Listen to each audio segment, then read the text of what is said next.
Welcome back to Batman Arkham Origins, and oh yeah, this guy. High side quest that doesn't go anywhere and you don't have to care about. Anarchy. Is that a play on like Noah's Ark or something? No. No, just anarchy. Oh, so You want an edgy teenager, the villain. so it's not a play on anything. He just misspelled his own name. That's Yes, great. that's why I said edgy Yeah. teenager, the villain. Yeah, this is the kid who watched Fight Club and thinks he's a philosopher, pretty much. Anarchy is a narc. Uh, I'm sorry, were you saying something? I literally don't give a shit about anarchy. Nope, It's that's like- why I just left. so Yeah, Batman has walked into YouTube. That's Like, don't get me wrong. The whiny teenager wouldn't make an effective villain because you can't wait to just go over there and beat the shit out of him. But it's also like, it's like it's just. I think we have Like, some I don't slight really disagreement care. about what constitutes an effective villain there.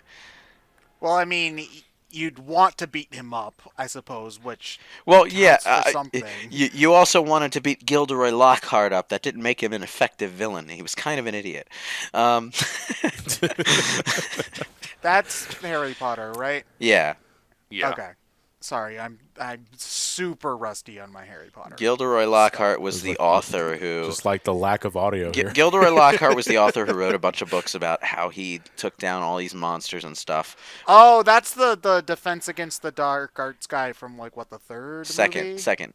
Okay. Yeah, and it turned out he was a massive fraud, and he accidentally vanished Harry's bones one time when he was trying to fix his broken arm, and yeah, and Well, then he wasn't really a Brian, that's villain. not, that though.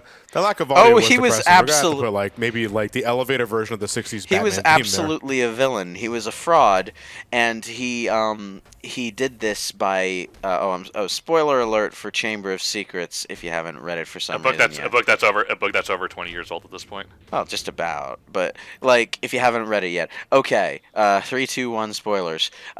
He erased people's memories, stole their stories for his own, and claimed their heroism for his own. Their spoiler Oh yeah. over. Oh yeah, there we go. Yeah, he was a dick. Yeah, he took Ron's broken wand. Oh, well, I said spoiler was over, but it's not. He took Ron's broken wand and tried to erase Harry and Ron's memories and claim that he had found the Chamber of Secrets himself, but the broken wand backfired and he spent the rest of his goddamn life in the mental ward. And you actually do get to see him in the mental ward in book 5. It was great. And oh dang it, oh no, they saw me.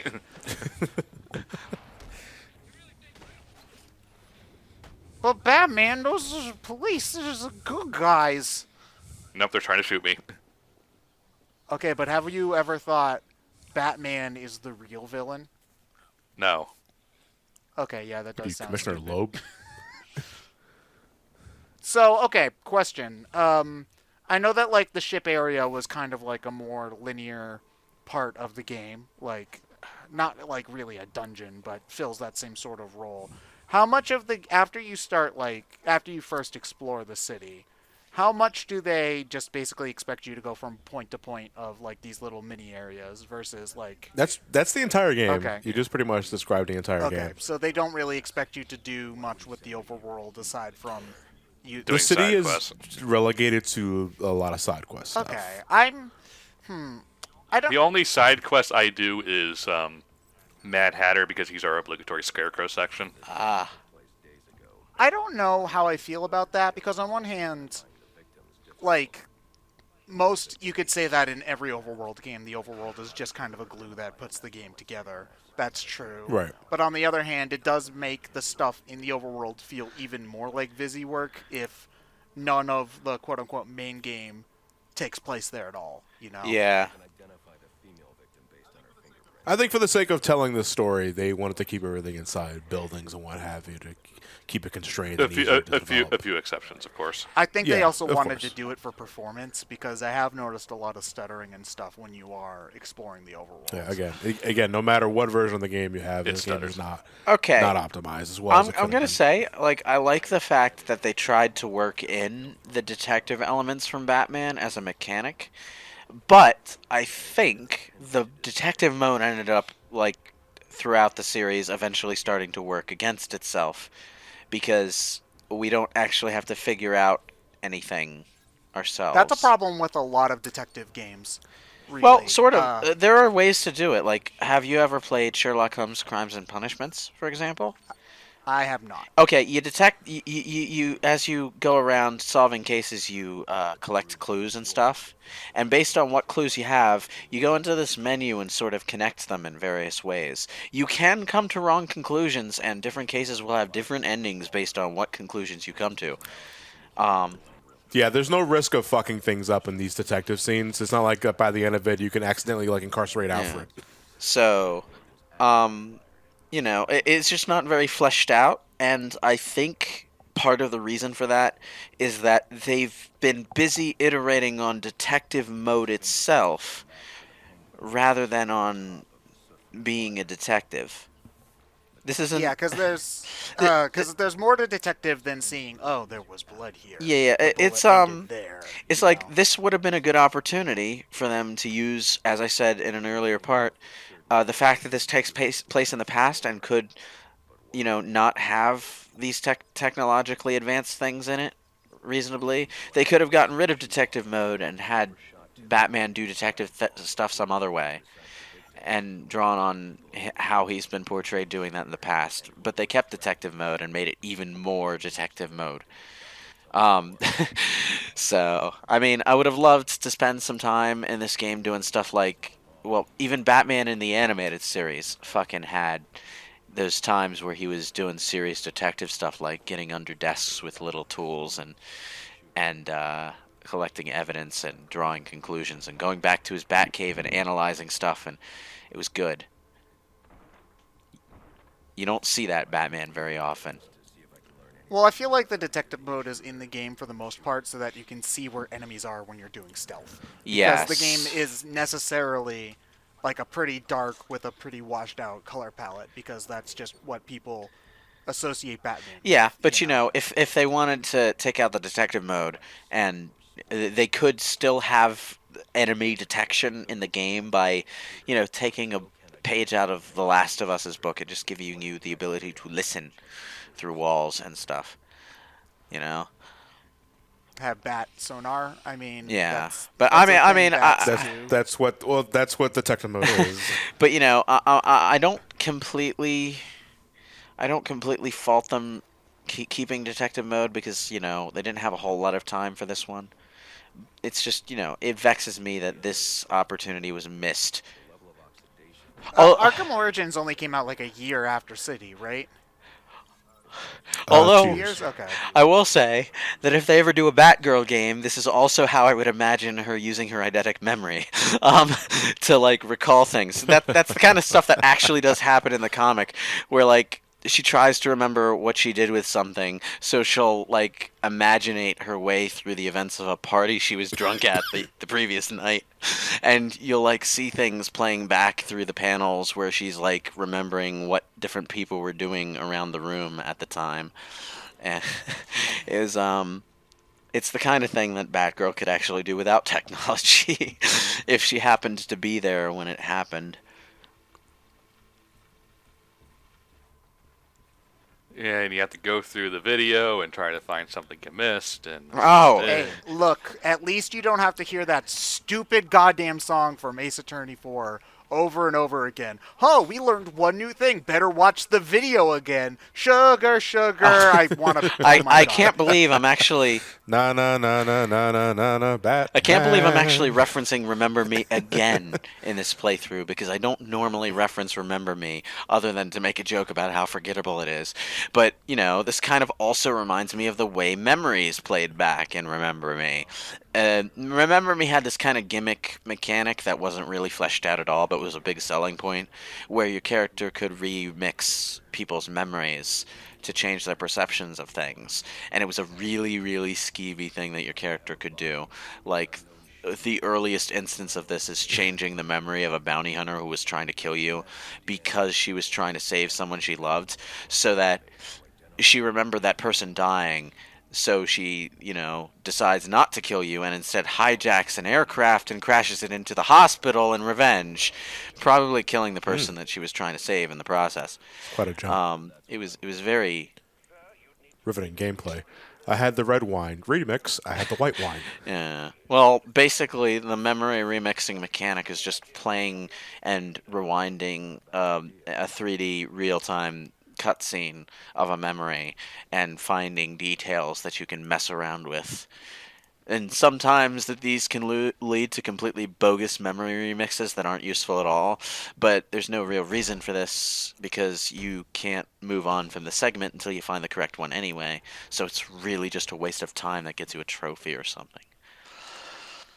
Man, it was really good that we had the bat matter fusing door there. I also like how they have to remind you, yeah, you have the Batwing. You don't have to walk to the next area if you don't want to. Yeah, that was a new thing that Origins added. Yeah. Fast travel. Fast travel. Was there no fast travel in City at all? City's map was No. too small to really need it, really. It was only a few blocks. It's kind of like, I made a reference to them possibly being able to have done Batman Yakuza Edition, but, the size of Arkham City's overworld map was about the same size you'd expect from a Yakuza map, only, a fuck lot more vertical. And then they would get rid of it by night. Well, because you had the Batmobile, you could drive there yourself. Yeah, but you still got a bat plane. If you had the option of driving to Chicago and flying to Chicago, I'm pretty sure you'd fly to save time. Yeah, but it's also way more expensive. And the True. Well, you buy Batmobile your also tickets takes way in premium advance. gas. Think about that. Yeah, but how much are you spending on the gallon? This game takes place in the 2000s, so it's way too much. If this were 80s Batman, then sure, waste as much gas as you need. Actually, don't. Don't do that. No. So at the very least, I would have one of the things that you can do on Arkham Knight is that you can jettison off of the Batmobile and go into a glide. But, I would have liked the fast travel at night was just a cutscene of you jettisoning out of the Batmobile at a really high altitude and just gliding your way. Are you going to, do a bit at the end where you put on the Adam West costume and beat people up with it? Nope. You're not? But Does the Adam West costume have a graphical detail where when you hit someone, little pows and whams appear? That would have been amazing, but no. You got automatic no, mode. unfortunately, Ted, it's a contractual obligation for YouTubers to add such things whenever they show the Adam West costume. Why do we have to do the work? All right? Frickin' Warner Brothers.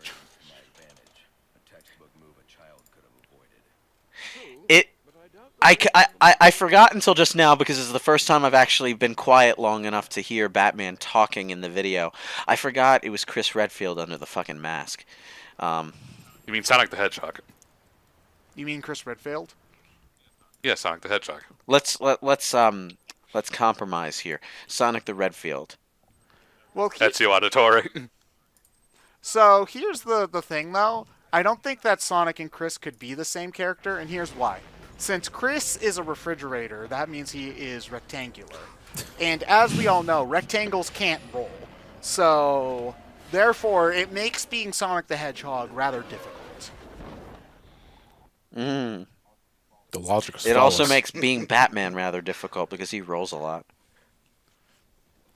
Yeah, although Batman being Sonic also makes his life difficult because when he's trying to stealth in the shadows, he'd be like, "Oh yeah, this is happening," and then suddenly all of the mooks in the area just look up and see him.